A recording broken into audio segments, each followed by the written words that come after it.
Third one.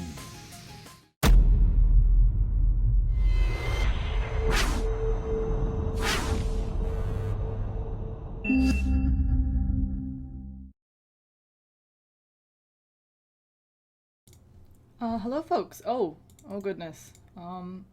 That is unlucky. Sorry about that. So, actually let's just do it this way, because apparently we're having troubles after I started that. Either way folks, hello and welcome to the Star Ladder English coverage of Europe. We've got CIS Rejects versus Yellow Submarine. I'm pretty excited for this because, you know, a lot of these players have played together for a really long time, and so I'm interested to see how they perform. And let's jump right into it, because we've got picks and draws going out. I'm Llama Down Under. I'm joined by PqMz, and we've got Mac Dota on stats. So, how you doing, PQ? I'm good. And similarly to you, I'm excited to see these teams play. Yeah, it's something where a lot of these players have played on either team, and it's just going to be interesting to see exactly what they're bringing to the table for all of us. So, but we've got some picks and bans flying out. We've got Shadow Fiend, Doxia banned out, IO, Doom. I feel like we're never going to see a Doom game. Maybe that's a good thing. Yeah, pretty standard stuff all around. Bane's pretty much become a staple, it seems, and this is just about as standard as you'll get from the first few picks. Yeah.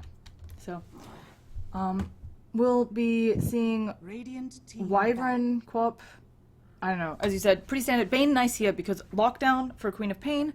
Another thing we've been seeing that's really popular as well, of course, is the Disruptor, but to glimpse back Quap after she blinks away. Not sure whether we'll see that coming out here for CIS Rejects. They might go for a tankier support. 5 seconds remaining.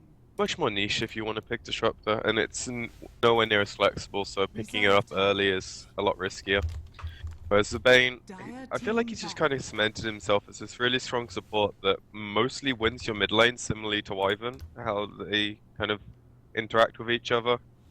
Yeah, he's also just solid lockdown for all the cores.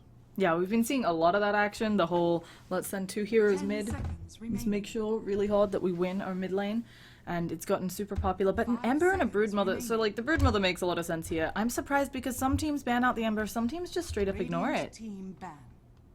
I think Ember's one of those heroes that if you have really good players on it, it's really hard to deal with. For the side of Yellow Submarine, neither of their heroes right now are particularly good at dealing with an Ember. Quap with an Orchid has a way, but it's not the easiest. If you catch him when he has Flame Guard up, you don't quite have the damage to go through it. So it makes some sense. Yeah. And Tusk, of course, banned out. Actually, I'm surprised Tusk is a 4th round ban, right? I mean, we've seen this guy destroy games. He's almost better than the Earthshaker as a support. Obviously a very different hero, but it feels like early game. Ice Shards and a good Snowball, that just kills people all over the place, and it can kill really any mid lineup, mid laner, so maybe that's why CIS Rejects decide to get rid of it. And with the Windrunner gone, I mean, maybe we'll be seeing a Lina. I've seen Icebug's Lina. It's very good, despite the nerfs. Lina's still one of those heroes that I think she's in a good place now. She's not first pick worthy like she was before because she was just better than most mids. Now she's still perfectly usable in most lineups, but she's just not as strong as she was, which is a good place to be, I feel. At least in balanced terms. Yeah. So, Clockwork. Now this is a guy where it's really funny because often when we look at these drafts, and we can see that happening right here, we see quite a few offlaners banned, you know, the Doxia, Broodmother, arguably the Tusk. And Clockwork, he's been kind of ignored. I've seen a bunch of drafts where, hey, maybe all the offlaners are banned off, what about a Clockwork? And instead teams go with something like a Phoenix or a Magnus even. So a little bit surprised to see him already. Of course, he has good stuff, he can be a Bane interrupt. But since CIS Rejects haven't revealed their mid, they can, you know, try to work around a Clockwork now. I think the biggest reason Clock's fallen off is because when he goes to the offlane, he has to sit there and pretty much be there until level 6. And he doesn't put a massive amount of pressure on the lane because most supports have a good time zoning him out. Most people pick like decent safe laners that can at least do something against him these days. So you want to get the most out of the hero, you kind of want to put him in a one-on-one matchup, but then he loses most one-on-one matchups. So I feel like it's less good than something like a Tusk, which can move at level 2, Slardar can move at level 2 if they're getting nothing on the lane. Puck can't really do that.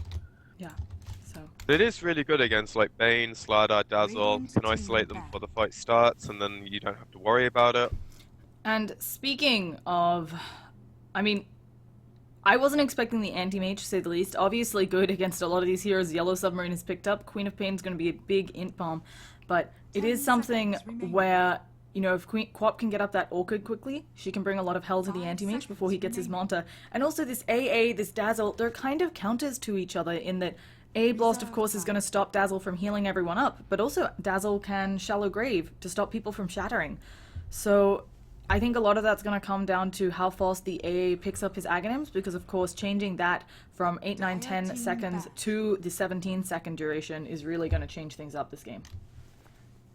I think the sole reason the AA was picked this game, it's got decent synergy with Clockwork and QoP, but I think they realized, crap, we have a banned Huskar and they have a Dazzle. 10 seconds remaining. I'm pretty sure that's the entire reason it was picked up. And as soon as CIS rejects saw that, like, alright, we don't pick Huskar, it's the AA, we'll just get an anti-mage instead, which is a pretty free game for him. Yeah, there's not a lot to hold him in place. I mean, you're probably really...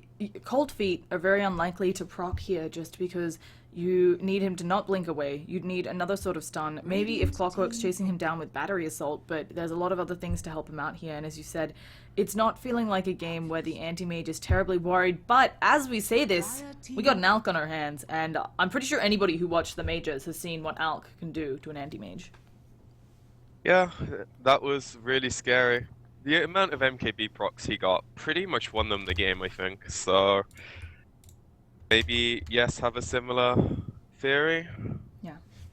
And I mean, if you can get the space to farm, you're going to have a grand old time. Now, the only thing I'd be worried about here, Alchemist, of course, because of Greevil's Greed, he doesn't have great stat gain, and he also doesn't start with a heap of armor. So Slaughter, Dazzle, these two are going to have a really easy time picking him off, even if he's in that Chemical Rage early levels. Yeah, the amount of physical damage coming out from CIS is really scary for the Elk, so I wouldn't be surprised if he doesn't go for the typical Radiance build and he opts for something like an early Solar Crest to buff up his armor a bit, gives him the ability to take Roche. If he can get bigger than the Anti-Mage, which is generally how Elk works, then he peaks a lot earlier and he can win the game before the Anti-Mage kind of equalizes. At least that's the theory, I suppose. Yeah. So we have CIS rejects looking for their last pickup.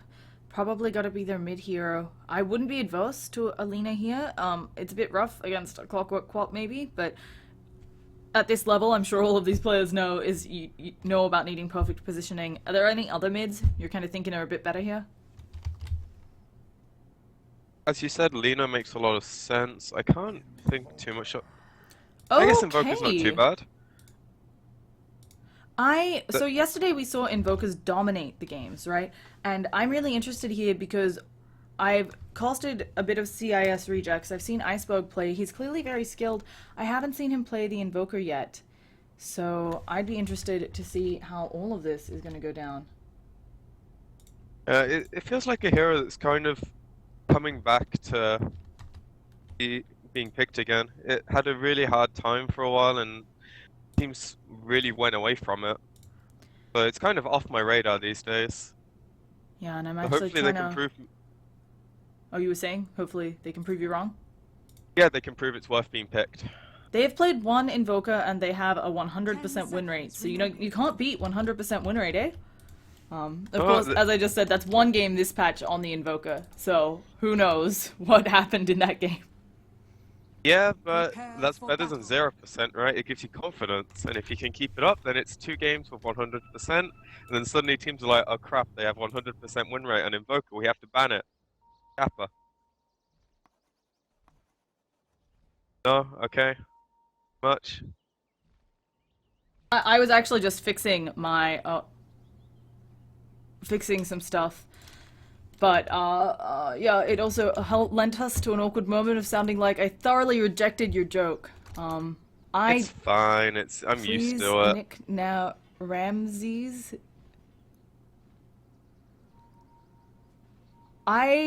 Something about nicknames. Yeah, I really enjoy how I'm pretty sure there was some casual Russian thrown in. I don't know. It's not important. Let's introduce the players. We've got Scandal on the Queen of Pain. We've got AA, played up by PSM. I think most famously known for his short stint on Na'Vi. We've got Ots on that Alchemist. Miposhka on Clockwork. And then Gretz on that Wyvern. Now, I'm really excited to see how this team moves. Yellow Submarine don't have many games on this patch, so, or in general. They were Yellow Submarine. Prius picked up the Yellow Submarine guys who now still play on Prius, and I'm kind of surprised the tag is still around, but tossing it over to you for CIS rejects. We've got Goblak on the Bane, one of his signature heroes, I'd say. 666 on the Anti-Mage, Iceberg on the Invoker, Always Wanna Fly on the Dazzle, and Afterlife rocking the offlane Slaughter. So Slaughter gonna be slithering down, letting the ranged creep go first, making things look a little bit weird. We have many heroes in mid, and this is what we talked about, right? Everybody and their mother throws a hero mid. I'm really surprised though to see the AA here. It's generally the Wyvern who pops her head in, tries to make sure that their mid gets off to a great start, and there it goes. Oh, this is a dirty combination. Winter's Arctic Bone plus Chilling Touch. They're gonna get first blood. Dead. Okay, Yeah. then. Well, that just You happened. noticed- Maybe even second blood. No, not He's quite. fine. I 100% can say I was not expecting that. I do appreciate the power of Chilling Touch, but didn't think about how the interaction with Arctic Bone, allowing it to get off from super far away, was just going to dominate that matchup. Yeah, and as you say, AA is not the best hero to be there, but why not just send them both and Yeah. get the kill? I mean, And there's no way CIS expects that. yeah, and we've already talked, Invoker, he's not a particularly strong laner. He starts out with really small amounts of damage, you can see, 43 base. Now he's going to give it a go using the Cold Snap onto Ots. I don't think they have enough, and at the same time, Queen of Pain manages to take out Slaughter on the bottom lane with help of this roaming Wyvern. Not sure that AA will find anything here on Gold Black, more than a couple of auto attacks, so already 2 kills on the board for Yellow Submarine. Yeah, it's starting off really well on the landing stage, which is to be expected. When you get the kill mid, you've got the Quap dominating bottom as you probably should, so really easy for the supports to move around and get a lot done this game if they want to pull and stack like Goretz is doing now. You've got the Elk getting some stacks for himself in the jungle, and his supports are probably going to be able to do that for the rest of the game. No, well, laning stage at least, not the entire game. Now there is one downside. It does usually mean that the Wyvern and the AA might be a little bit underleveled, but if they can keep getting kills up here, then you don't even need to worry. So I think that is the only fear with this kind of constant stacking game. And sorry, he is playing way back. He knows something's funky. He can actually see this completely. Hello, Afterlife. Hello, sir. Oh, he goes for the Slithering Crusher anyway. I don't think they're nearly close enough for the follow-up, and he actually takes 2 tower hits. So Ott's pretty much got the better end of that engagement. Yeah, but he's still not CSing right now, and the Slider wasn't going to accomplish too much bottom. It was a trade-off if you wanted to try and get a kill mid, or if you wanted to leech it to be bottom, which obviously he'd rather have had the experience, but that's hindsight, right? Yeah. We have that ability. 100%. He does not. So he's actually, it's having a little bit of trouble in mid now. Oh, your mic's a little bit too close to your face, apparently. So they're really making sure to harass him, and PSM needs to come back middle. So this Alk, he's not getting much, and even though he's an Alk, I mean, he's gonna need a couple bounty runes to get back up there. Talking about top lane, 666, pretty happy with the state of things. Yeah, this is an ideal anti-mage game. There's no pressure on you at the start. The clock can't really do anything to you in lane, and on top of that, it's really useful for the Dazzle as well, because he's one of the supports that he can farm pulls really easily. Yeah. So if the anti-mage ever gets to the point where he can CS under the tower comfortably, the Dazzle can just spam pull. It gives him a lot of money. Oh goodness, they're going for Miposhka. They need a few more auto attacks. I'm not sure if they have them. They could dive for this. They've got it. 666 getting himself a kill, and Clockwork. He is considered one of the easier offlanes to get experience on, just because you can cog block up the creeps. He's level 2, while the Slaughter level 3. Yeah, and that's really surprising because of exactly what you said. He can always manipulate the wave to force his self into experience range, but I don't think he's doing it where he's actually cogging the creeps into the trees. He's just trying to block it back further, which isn't the best way to do it. Not sure which tree it is you eat, but you can. You don't need to eat a tree. You can block it in this area. Oh, I can't draw on the map because we're paused, but you can. I know there's a tree that you can eat, and it keeps them there permanently. There's also, of course, the tree over here that you eat that stops people from doing that cogs block or the ice shards block, depending on what heroes we've got. We will shortly, hopefully, be seeing an unpause. Some of that glorious unpause action. Oh, there we go. Okay, so we're back in it. And yeah, Alchemist still having a really rough time in middle. I'm a little bit surprised because I was expecting the Invoker to have a harder time, but they're really just running a duel on this Alchemist, understanding that if they can keep him down, his team is supremely nerfed. And it's also something where I wasn't sure what the game plan exactly was for Ortez, but that ward has to have been seen by Gold Black. I'm not sure what the game plan was for Orts, but I feel that picking up Ags for his team isn't bad in this combo. No, but it's a really long way away right now. Yeah. And as you said, the dueling coming up from CIS is putting a lot of pressure on him. But if the AA keeps the stacks rolling and out gets level 5, level 7, he can easily come back into this game. So it's not too big of a problem right now. And as soon as he gets to go to the stacks, AA can either leech the experience from the stacks, or he can take the lane to get his level 6. Then it enables like the clock to have some solo killing potential. So right now it looks really bad for them, but in a few minutes it can really stabilize. As long as this AM doesn't get too far ahead from getting kills on this clockwork, which I think he's gonna get now. Yeah, speaking of it, he gets another one, 666, diving deep, knows that he's gonna be fine because he's got Dazzle back up and more regen. So this clockwork, he is still only level 3. Slaughter is almost hitting level 4 and having a much easier time. Sure, Quap is getting free farm, but one, she's got less farm than the anti-mage, and she doesn't have, you know, those 2 kills to her name, although she does have the Sonic Wave. She might be able to go for this on Afterlife, and I think, oh gosh, she's bottling up, trying to make sure that she has the damage, decides not to go for the blind Sonic Wave. We also have, okay, one of these is about to expire. So it's arguably worth it to let him live as well, because if anti-mage ever does that again, where he blinks in for the dive top, Quap can always TP and guarantee a return kill. So if they keep that in mind, it makes a lot of sense for Quap to hold the ultimate for a while and use it as a counter initiation tool as opposed to getting 1 kill on the offlaner. At the same time, I still think it's really important that she uses that as soon as possible, just because it's use it or you lose it.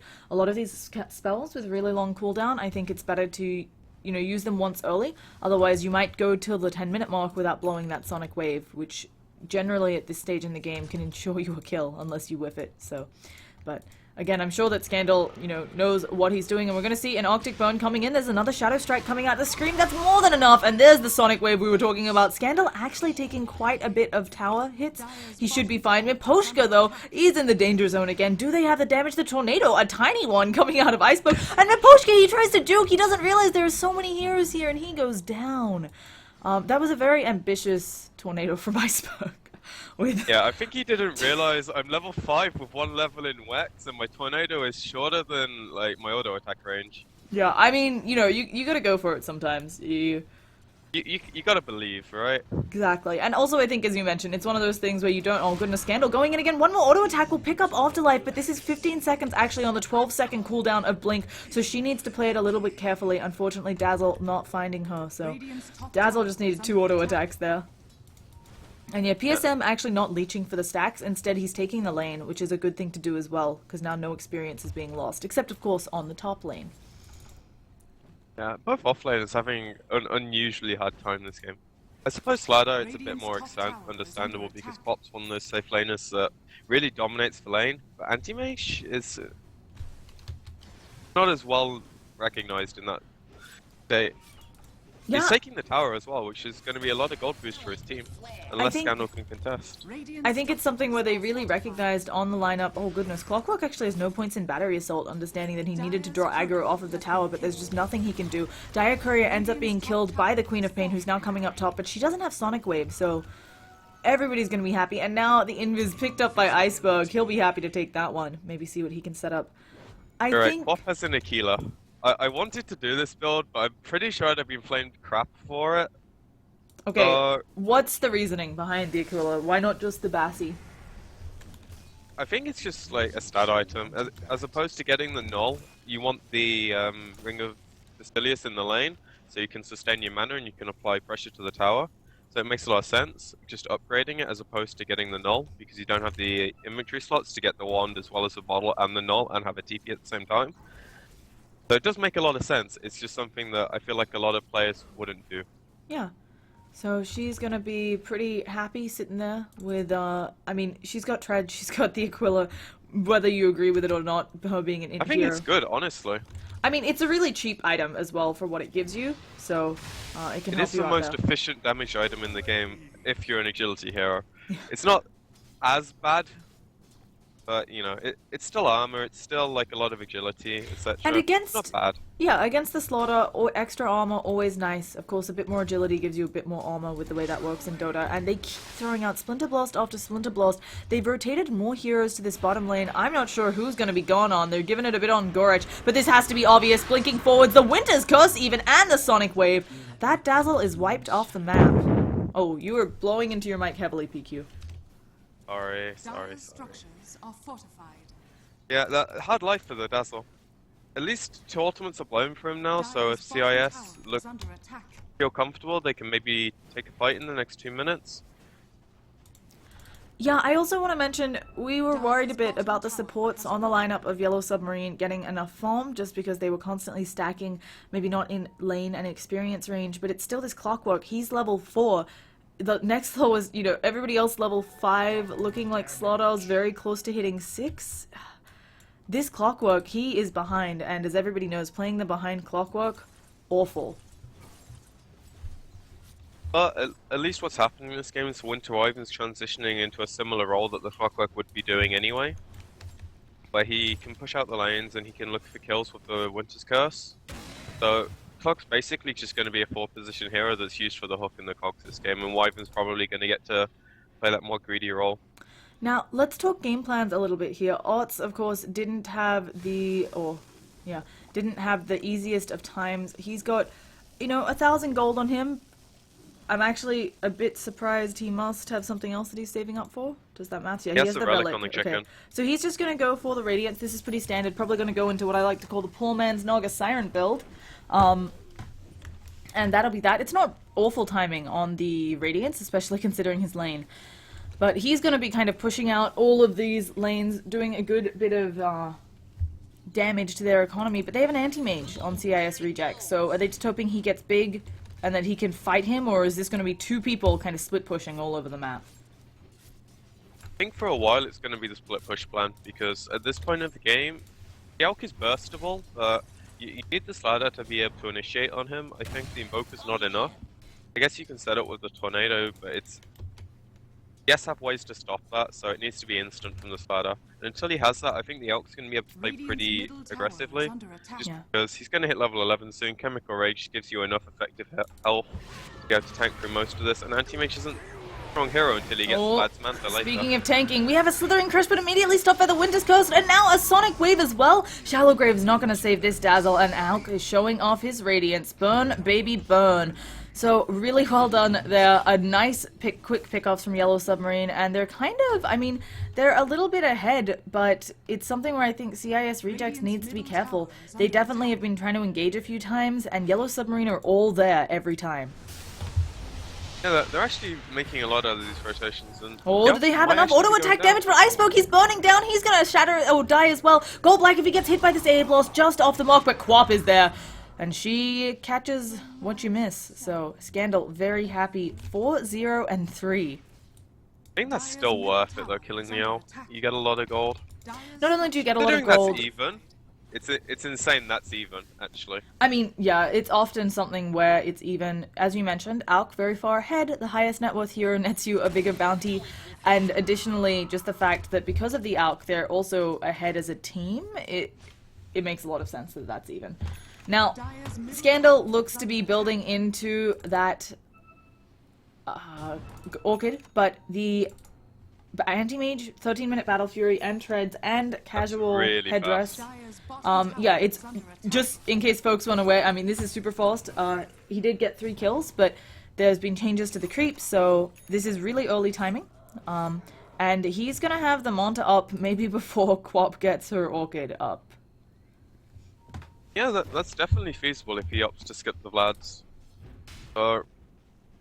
He's in a position though where if they can manage to kill the Elk once or twice, the anti-mage should actually catch up. How long the Elk is actually dead at this Radiant's point? middle tower is Like, under when he attack. died there, he loses like 2,000-3,000 net worth. It feels like. Yeah, he On top loses. of the death, he's not farming. No.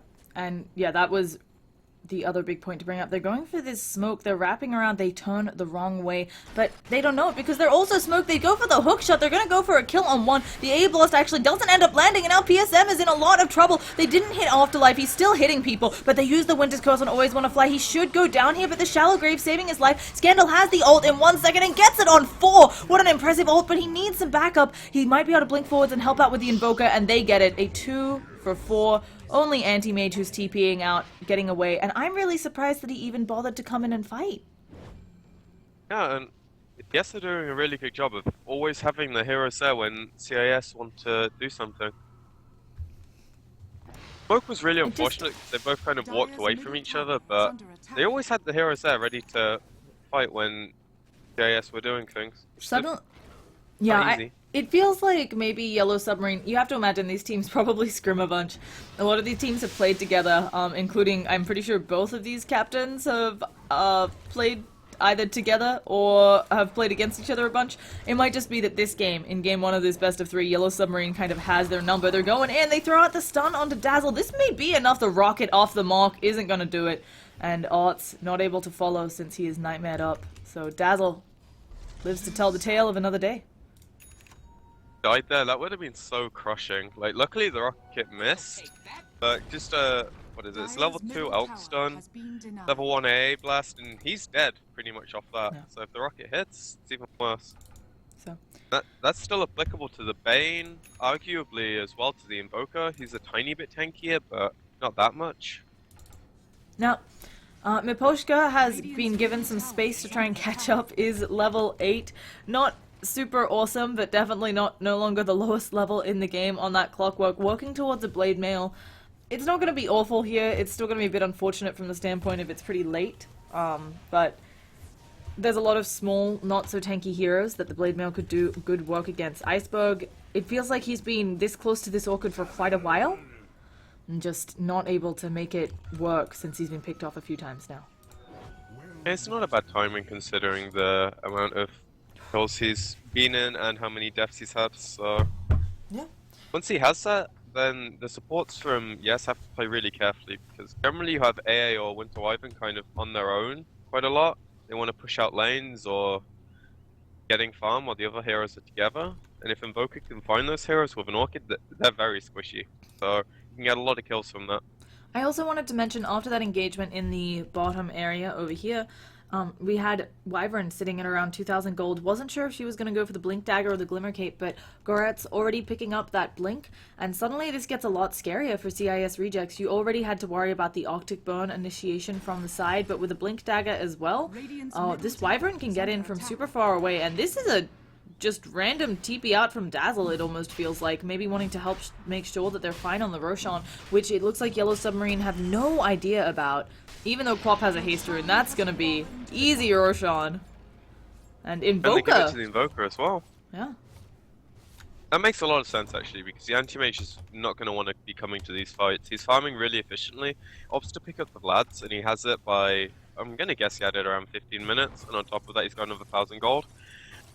But he's keeping toe-to-toe with this Elk pretty much. Being only like 1.5 behind is really good. Yeah.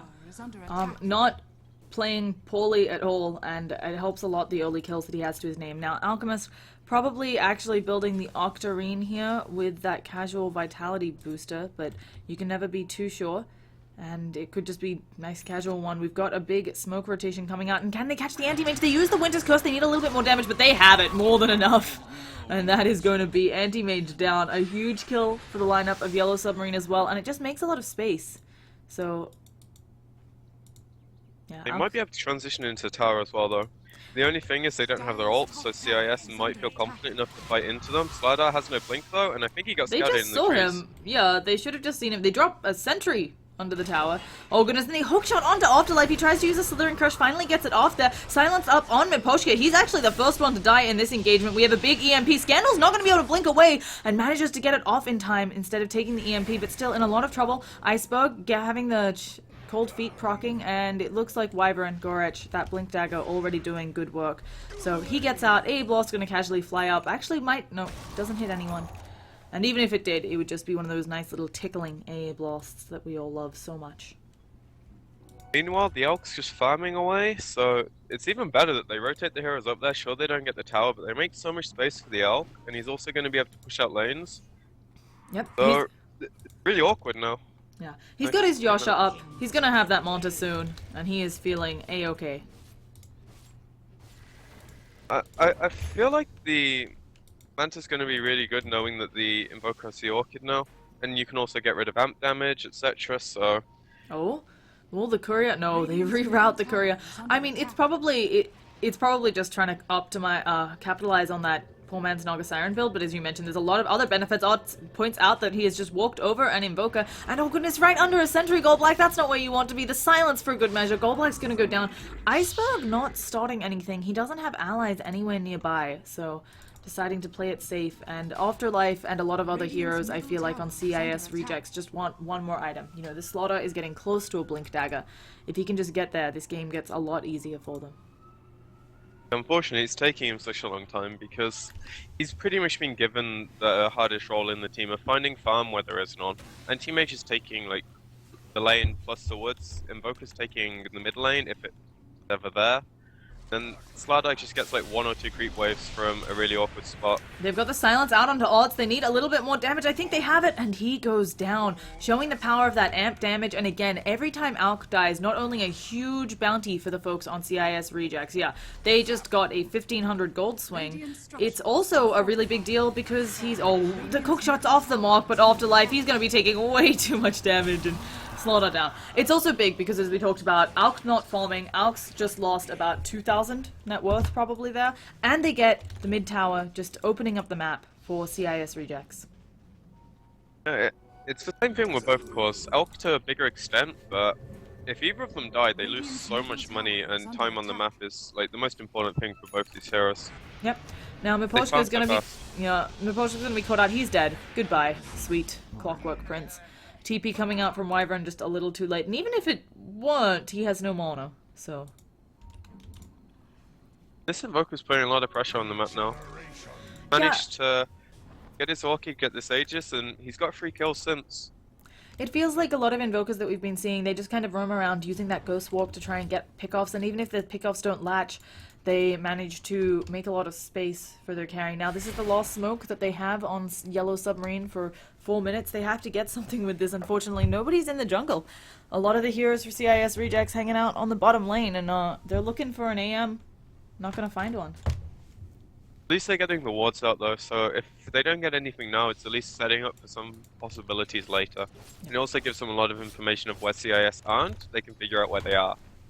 100%. So, gonna have a grand old time there. Gonna feel safe pushing that top lane, making more space. If they can take out, I mean, we're probably gonna see a tower trade here, but if you can get your opponent's jungle tower, you're gonna be happy about that. On top of that, with the wards already placed, if CIS do look to maybe contend this, it's going to be really hard for them. Hopefully they don't, 'cause they should know this. 100%. Now, Iceberg, what do you build up next? He's got 3k gold. Is this straight Aghanims? Are you... Oh. You Aghanims Invoker action? Wow, Dazzle just got erased from the map. That was a bit rude. I could see maybe AC get some damage up to become like a secondary carry on top of the anti-mage. Really just what they feel they need. The Axe wouldn't be bad at all. It's just how he feels he's gonna play it. Invoker's one of those heroes that you can go so many ways. Yeah, and none of them are particularly wrong either. He can even pick up an MKB to try and deal with the slight amounts of evasion coming out from the Alk because of this Radiance. I mean, there's a lot of strange things. He could go for a BKB as well. AA Blast, while it does pierce BKB, the magic damage doesn't affect you. And so, especially for those longer duration early BKBs, you can avoid a lot of that damage and not have to worry when you're fighting about taking magic damage. He's I don't know what he's doing here, Iceberg. He wants to catch them all, but if they walk right up on into him, he should be able to see them. Oh goodness, he's just gonna go on them. I don't think he realized they're all there. He immediately pops the Ghost Walk again. The dust, it did hit him, and now he's slowed as well. He's immediately turning out of that. The Courier, maybe he can get it. No, they have something to stop. Winter's Curse will do, and Iceberg goes down. All that sneaking around, not doing work for him, and it was just one of those cases where they don't have the vision, it feels like, on CIS rejects for him to be playing out that far. They have this Soul Ward. They didn't have anything else showing them where the heroes on Yellow Submarines were. Well, it was a nice play to at least scout out, see if he could find someone on their own. But I think if you see the Elk, it kind of signals there's going to be more heroes transitioning with him. If there's anyone that's farming, it's going to be the Elk, and the supports aren't going to be sat in their woods. So we have another engagement though. Let's see if they can take out Odds. He's taking quite a bit of damage, but the Cold Embrace keeping him alive. AM can drain his mana, but not going to be doing enough there. And now he's going to get involved in this go back click kill as well. Miposhka doing something on the other side of the fight, isolating the Dazzle, and suddenly, again, 4-0, a favorable trade for Yellow Submarine, and they reckon Odds already healed all the way back up with that Chemical Rage, and Slaughter's hanging out behind as if he's going to do something, but I don't think there are options here. I really don't understand why they'd go for that without the Invoker though. Even if they do find the backline, like they might get 1 or 2 supports and they're probably still going to get wiped because Invoker's a lot of their control and, where does it sound, a lot of their damage right now. Could just be a case of a little bit of frustration coming out from the lineup, maybe, you know, thinking we don't want to play into the Alk, why are we playing into the Alk? Yeah, it could be some kind of tilt, but it feels like they were playing fine up until now. The animation wasn't that far behind. Oh, we have a hook shot onto Iceberg. He pops that BKB. Of course, they can still auto-attack him. And oh gosh, Miss Poshka's instead going to be the one who goes down. Blade Mail doesn't return anything through that BKB. If they can catch another here, it may be suddenly a good hold for the lineup of CIS rejects. But the blink has been...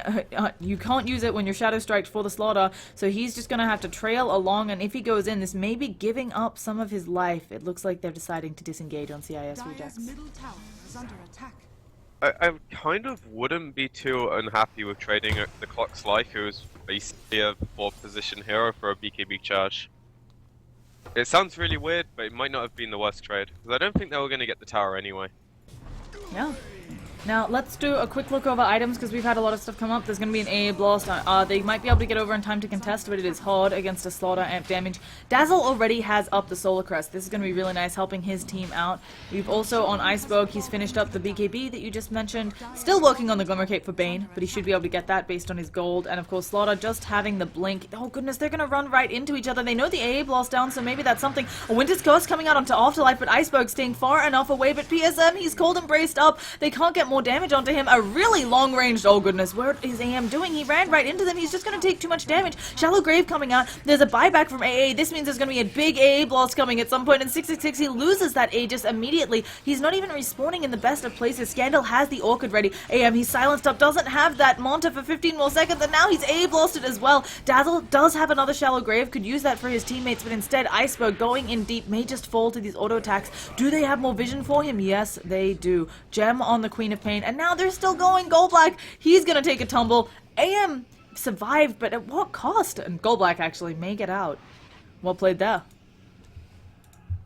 These fights are just so bad for CIS. Yes, they're always coming out on top, despite the fact Clock ends up hooking into the back of his Quap. The Winter's Curse was basically on a solo hero. They still come out really far ahead. Yeah, it just feels like Yellow Submarine not able to make things work today, to say it, so just nothing really latching, I hate to say, but sometimes that happens. I think most of it's the Wyvern with the Cold Embrace is constantly stopping them securing kills. The Elk is just too tanky to actually burst down as long as he has Chemical Rage up. And the Quap's fairly elusive, so as soon as Cold Embrace is off, she can generally get away with a blink. Yep. They're just not able to secure the kills, and meanwhile they're rotting. Top tower is under attack. So, Octarine Manta up on this Alchemist. He is full Naga Siren at this point in the game. And really tanky as well. yeah, I mean, it's something we mentioned already. He can still go down quickly because of the amp damage, but he's feeling a lot safer with the finished Octarine. Wyvern is halfway to her refresher. So suddenly, Goretz, I mean, they don't know about this. She's doing the smart thing. You keep it in your stash so your opponents don't know. You don't super need the extra damage and regen, but yeah, they're gonna run uphill into a smoke. Icebow gonna be one proccing them off, and Queen of Pain, you can see that Sonic Wave as well. Doesn't care about the 70% damage reduction. AA blast hits, everybody's dead, but 666 coming in, blows up Scandal, but the immediate cold embrace, and yeah, you can drain the mana, but you can't do the damage. Can they keep Scandal alive? That's gonna be a no. Gem on the deck, but Gorads immediately picks that up, but he may just go down as well. They need some help from this. Oh goodness, AM is ripping through odds, and with the Solar Crest, with the amp damage, he goes down. Miposhka gonna be the next to follow. Wyvern is not going to escape either, it looks like. So, suddenly, a 5-man wipe from CIS Rejects. And a gem. Yeah, that's huge. The AMBKB single-handedly winning them that fight. Yeah. A really smart decision by him to pick that up, realizing the state of the game and deciding, okay, my team's not doing so well, I basically have to win the fights on my own. Gets a lot from it. So, yeah, a really big swing for the lineup of CIS Rejects, and suddenly taking away a good portion of that lead. And now this opens up for the ability to take tier 2, so the map's slightly more open. And the gem's a big deal as well, because Invoker's going to feel really confident moving around the map with this gem, knowing he's not scouted by any sanctuary wards, and probably going to be able to take out most of the vision. YeS will up for the next few minutes. Yeah, so we're going to be seeing AA chillaxing in base. Now, he decided to go for a Glimmer Cape. This AA is being super sacked by his team. Poorer even than both offlaners, who as well have pretty much no farm in this game. But I feel like it's really painful when this happens to the AA. Maybe Alk will be so generous at some point to feed him a Aghanims after he gets up his AC. But AA with an Ags, it's so powerful, it makes these teamfights engagements even harder for CIS Rejects, upping that duration to 17 seconds. It's rough. I mean, and this Wyvern's so rich in comparison, you know? Wyvern's what? Yeah, he's 6th. 5th on the net worth. That's ridiculous. Yeah, and I actually really agree with this, because most teams, I feel like, they focus on getting the AA, at least his farm, so he could maybe get a Midas early, and the Wyvern would probably be the sack support, which the AA currently is. But getting the Wyvern this Blink Dagger really early, it was really fortunate he had such a good start and he could get it. But it allowed him to play so freely, he can push out lanes, and he's been getting really good initiations with the Winter Curse every fight. And as soon as he gets the Refresher, I kind of feel like CIS can't fight. Yeah, I don't think it's bad, and I think, as you mentioned, it was really, there was an advantageous fight where the Wyvern ended up with close to a Blink Dagger. I think it's always fantastic to take advantage of these things. It just kind of sucks as well that the AA can't be a bit more impactful. On the other hand, we've also got a Dazzle with a Solar Crest, and then the Bane, you know, not being the richest as long with the Slaughter. Actually, this Bane is richer than the Slaughter and has maybe the items that the Slaughter would want with that 4-star. And as you said, in like 10, 20 minutes, maybe the AA gets fed an axe, so suddenly he's not so used. Yeah. As you don't have the same luxury with Wyvern. 100%. Unfortunately, Slaughter's gonna be screwed for most of the game, it feels like. Speaking of being screwed, Goldblack, he manages to force stuff out of those cogs, but oh, a Sonic Wave as well to kill him off. But now 666, he is running in there as the anti-mage. Oh, it's immediately falling. They can't fight into this. It's what you talked about earlier. They cannot fight the anti-mage with the BKB active. Scandal, he needs to blink away, but the cold snap. And he's just dead. Now, when Wyvern doesn't get his ulti off, the fights look completely different. Yeah. CIS finding, like, sure the Bane got initiated on, but they used so much. Like, the hook came out, the Sonic Wave came out, and they didn't hit anyone else. It was exclusively for the Bane. Everything was still up. Yep, and Goratz, he needs to get all the way out of there. This could be a Rax, and maybe not on the team that we expected it. Oh goodness, Goratz taking so much damage just from the Invoker's auto attacks with the amplification. You can see way down on the mana. So Alk ends up buying back. That's going to slow his progression on that AC. And I don't know if it's going to do anything. What? He's going to put down Acid Spray. 666 will just blink out of that. Be very happy to take their melee racks and be done with it. Now, Alk can survive some of this pressure using the Manta and his illusion, using the Manta and the Radiance. But, ugh, it's not looking good. They might be able to pick up Always Wanna Fly here. Should be able to catch that. Yeah. Goodbye, Dazzle. Not sure it's enough, though. The Alk buyback's like, I don't want to say game losing, but it's definitely going to put him in a position where he's further behind than he should be. As you said, they weren't going to hold their axe. Yep. And with those two team fights, as you talked about, Anti-Mage BKB, 10,000 gold swing. Yeah, 10,000 now he has experience pistol as swing. well. So So now he can literally kill the Alk whenever he wants. Yeah. Not the major game anymore, it's anti-mage making the Alk his bitch. yeah, this anti-mage is having a grand old time, and please, please anti-mage, let me select you. So Abyssal, Vlad's, he's probably going to replace that one at some point, make one of his supports buy it up for him. BKB, 8 seconds I think still on that one. Oh, we see Invoker also take out the Wyvern, who... It was way too far up. I think just hoping to keep these lanes pressured and didn't realize that the Invoker was up there. Yeah, and this is what I was saying earlier, when the Invoker got the Orchid, he can do this, but it's still applicable 20 minutes down the line. Yep. Sports get found out, they're really squishy. The Orchid's still going to kill any of them. Now, this... Oh, we've got maybe Invoker. Hookshot onto Iceberg. Now he's going to be just inside. Oh, he's going to be seen. Sonic Wave as well. Did he get the AA Blast proc on him? They even used the Dust. A little bit more auto attack damage. The AA Blast is wearing off. They need a Rocket. That'll make him shatter. But now here comes 666. Bashes onto Scandal. Scandal manages to blink away. And with the Unstable Concoction, they are holding in 666. But he says, that's fine. I'll kill if you're AA instead. He's going to be a happy camper with that. That wasn't too bad considering they got the gem back from CIS. Sure, losing your Invoker sucks, but losing the gem would have been going against them. Yeah, they They can't managed to afford maintain that at least. So, a nice little kill there, and now suddenly we can see this lineup of Yellow Submarine. They were doing so well, about 10,000 gold behind now, which is not where you want to be at all. The Alchemist has been completely eclipsed by this AM, and oh goodness, don't wait, there's more. Gorhat, he needs to not be dead here. As we talked about, if they can just stay alive, they can get off that Winter's Coast, they can win the game, but it's not looking so great if they don't get off those spells.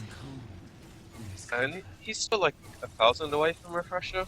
Yeah, over 1,000 away from the Refresher. It is not an easy game for this Wyvern, all of a sudden. Yeah, because you said earlier, like, if he's supposed to split push, the Invoker's probably going to find him, so he's going to have to get his gold from the fights, which they're not winning right now.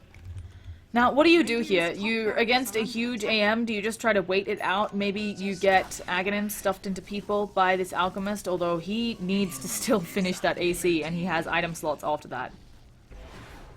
I think you could do some plays where maybe the Wyvern goes up to a lane, you bait him with smoke, you off the Invoker, and then they're missing a lot of their team fights. Manage to hold the curse and find the anti-mage when he PK. He'll win the fight. So maybe that's the play you look to go for. Yeah. Or they just take Roche and possibly lose like their top ranged racks, which isn't a not a bad call at all. It's something where the ranged racks way less important than the melee racks. A lot of folks will take this trade, especially if the Aegis means they can fight, but I think this anti-mage might... Wow. Radiant's That's top pretty towers good. are under attack. Well done, 666. Oh, we've got a tornado coming in. They managed to dodge the tornado. Roshan doesn't give a shit about tornadoes, but they're going on Miposhka. I don't know if they even can. Anti-mage, they're having his illusions rip him up. He's going to shatter here. That shallow grave isn't going to be long enough. BKB doesn't save you from the shatter effect, and oh goodness, they've managed to take out the raid boss himself. Can they find themselves some more? Scandal going in. He knows they need this. He's trying to find somebody. He needs to get out the Shadow Strike to slow them down. Even the Dazzle would be worth it. Oh, they blink over on Iceberg, and Iceberg running around with a gem. He knows he's in the danger zone, and they completely miss, and he might just kill off Gorich. Gorich goes down. Scandal blinking back way too late, and while they killed off the anti-mage, didn't quite get to see that gold swing there. I mean, I think it's still a good team fight for Yellow Submarine. Painful to lose the Wyvern on the back of that when they were hunting for Dazzle as well. At least he finished his Refresher before he died, so he didn't lose that, which is really important. And they also don't know about the Refresher. So as soon as the Wyvern's up and they feel like they've got the lanes pushed out far enough, Anti-Mage is going to be in a lot of trouble because double first kills him. Speaking of being in a lot of trouble, Scandal, he cannot move because of that Orchid and the Cold Snap, but Iceberg now going to take an A blast to the face. Scandal wanting to get in those auto attacks, you know, just, I want to be involved. Now Iceberg, they've got sentries, and he just gave up his life for free. And the gem! He needs to sell this urn and hold a bloody TP. Like, he can just TP out as soon as Clock hooks him, but both these times he's died with the gem. Like, he's in places that are so risky. Like, I understand what he's trying to do, but it's too much of a pub play at this level. Additionally, people aren't going to be at their base defending. Yeah, a really nice bait coming out from the Quap there. I have to say Scandal played that exceedingly well. I definitely thought bit out of position, was underestimating the power of the Invoker, and so did Iceberg. Yeah, like if you had a TP, that was great play to do because then he forces them back to the base and forces them to do things that they probably don't want to be doing right now. But had no TP and the clockwork had already been used, you can't PKB and run away, they're gonna dust and chase them. It's more misplay, but it's got really big repercussions now. They're gonna be able to push up to the high ground and they can actually find someone before he respawns. Doesn't look like they'll be able to, but it could have been a really big deal. Yep. So with that, we're going to be seeing getting ready to do a high ground push. Now they do have a bit of time. Oh goodness. Okay, I completely miss on that as I'm checking how long they had on the Aegis, but it's not going to be. Now they're throwing out the A-Blast. Afterlife is going to take it, but again, this isn't the guy you want. AM, he's going to blink forwards, just killing out PSM. Doesn't matter that they lose Afterlife. A second Winter's Curse, but this one it's just to escape. And now 666, he might beat them all up anyway. That was not, I think, the good engagement that they wanted there. I didn't quite see how the Alk went down. Basically, he went from like the middle of the middle lane, and went towards bottom through this part of the map. Through the wood. Yeah, and the AM Slider just jumped him, and it's a really small thing, but you should know they're split pushing because of where the lane is, and you saw the anti-mage there, and you don't have any vision of like some of the heroes, so they could be there. You have to be able to like play pretty safe there. It's really hardcore to make in the second because like, I'll just walk down. I'll probably push the wave, but you're still really squishy. You don't have Chemical Rage up, and you don't have the wipe in there to help you. These skirmishes are really weird. Like, the AM was just chilling, kind of in their base, but not actually hitting the tower, having the cold feet applied to him, having some Arctic Burn put on him, just really not caring about all of that. And Scandal, he's gonna have another Sonic Wave up in 8, but the blink forwards aggressively, they're going for the Wyvern, he doesn't actually have an ult, and Refresher was used last team fight, Miposhka with the hook shot in, can he hold on to 666? He may just blink away instead, they've got the A-Blast on him, but they still need to do a lot of damage. Miposhka physically damage immune, but that doesn't stop you from getting Mana broken, and yeah, AA is gonna be Mana voided. Very happy with that one kill. I don't think they can push off the back of this though. And now here comes Odds. I just feel like this Alk, he has a lot of items, but he's not actually able to kill anyone. Yeah, and this is a problem with the quote-unquote Naga Siren build. If you ever like fall behind, you're basically used. The point where you can man fight the AM is long gone. Like as soon as AM got BKB, he was winning the man fight because he didn't have to worry about the stuns and everything else that YeS is throwing. Now all he has to worry about is the Wyvern ulti. Yep, 100%. Now, 1 is back on cooldown. Doesn't have 2, of course, but again, they're gonna have to be careful. AM, of course, throwing out those illusions. Sonic Wave making quick work, but Afterlife manages to get the stun, and AM wisely not coming in further. Oh, goodness. The Winter's Curse has been used on 666. Iceberg is hitting him, but the Force Staff saving his life from taking an AA blast. He's gonna get stunned up, but it doesn't matter. And now Goretz needs to wait another 82, maybe even longer, depending on whether he wants to use this double. Oh, goodness. Goretz is going to go down here. I'm not sure whether he has buyback, but they managed to get the hook shot out onto 666. He's taking quite a bit of damage. He has the organ up on him. They just need to do more to him, but he blinks away using that Manta to get out of here. This team fight is a mess. I think they'll maybe be able to catch him. Always want to fly, but he just TPs out. What a play. They managed to stop him with the cogs, get him with the last hit on the missile, and Goldblack is the one who just TPs away. I mean, this is a mess. I'm not gonna lie, these team fights. Yeah, but considering how far they went at times, they only lost their support Dazzle, who admittedly is farmed, but it's not the end of the world. Now it's just going to come down to Roche, I feel like. Whichever team gets caught in the pit or gets the Aegis is probably going to have a really big advantage. Unless this Elk gets put out again, but I don't think so. Oh goodness, just as you were saying, unless he gets caught out again, it looks like it's going to be Goretz maybe taking a tumble. AM Illusion's able to rip right on through him, and I hear self-stun. There we go, Odds.